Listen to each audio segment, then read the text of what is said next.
The greater good. Hey everybody, Greater Good Mining here.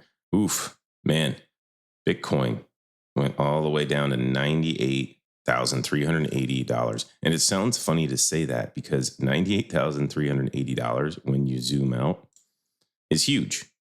We, over the course of the last year, January 28th, 2024, Bitcoin was 42 grand.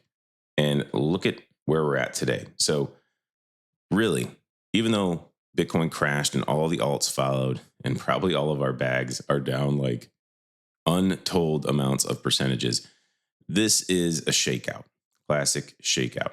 And now is not the time to be giving up. This, if you've been around for a while, this should not even phase you. Years of watching these dips and then watching corrections. These are games being played with us, trying to shake us out right before everything goes crazy. Before I go on, if you don't mind, subscribe to my channel, hit the like button on this video. It helps a lot more than you know. Share this out and let's get into it. I reposted and I said, I'm tired of buying the dip. I'm ready for this. And I'm referring to the banana zone. Raoul Pal, he talks about the banana zone a lot. If you've never heard of the banana zone, he says what probably a lot of people that have been around for a while are thinking. It is all noise, all the FUD.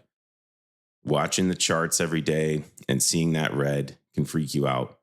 But if you've been holding for years, like I have through the bear market, none of this probably even bothers you. But I just want you guys to have some perspective. He says, calm down, touch grass, buy the effing dip, and please don't F this up. So let's read about his coined phrase, the banana zone.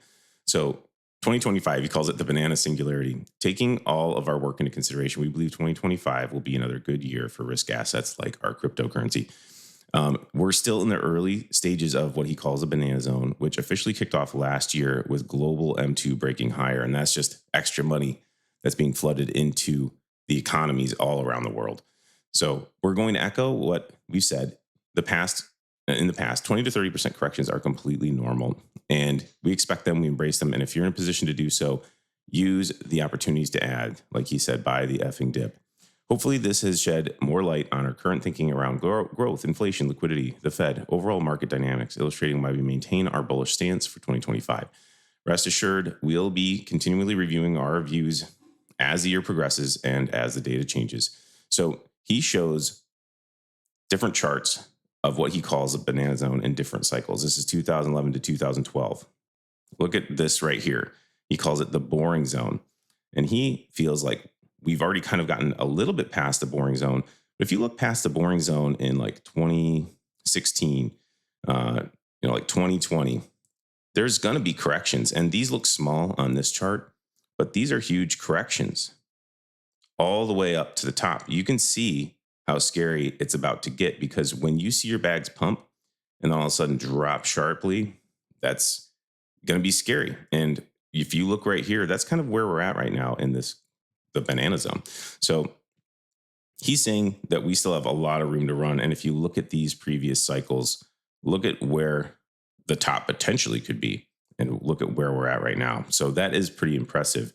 So this is the Bitcoin cycles, by the way. So next step, the Banana Singularity, or phase 2 of the banana zone. We probably just completed the correction after phase 1. And that's kind of what we were just talking about. Q1 should be very strong indeed. We're still in Q1, obviously. We're at the very beginning of the year.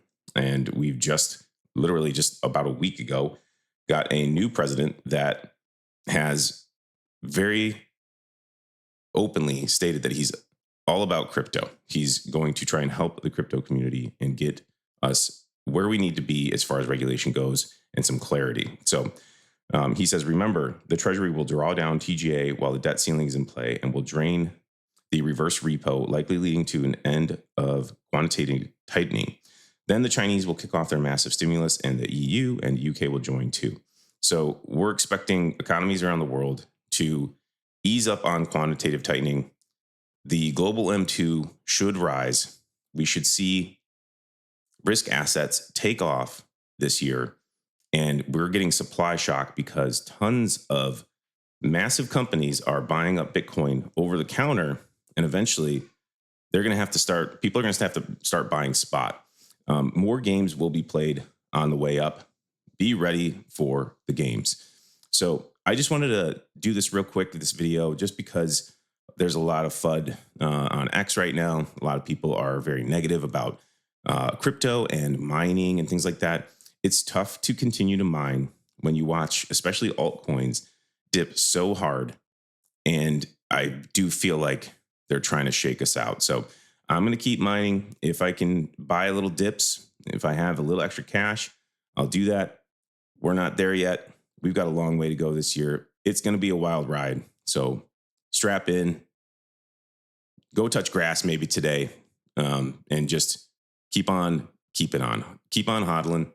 Like I said in many videos, nothing I say is financial advice, but I am bullish for the rest of 2025. So like I said, hit the like button, subscribe to the channel. It helps more than you know. Last but not least, don't forget to keep it decentralized for the greater good. The greater good.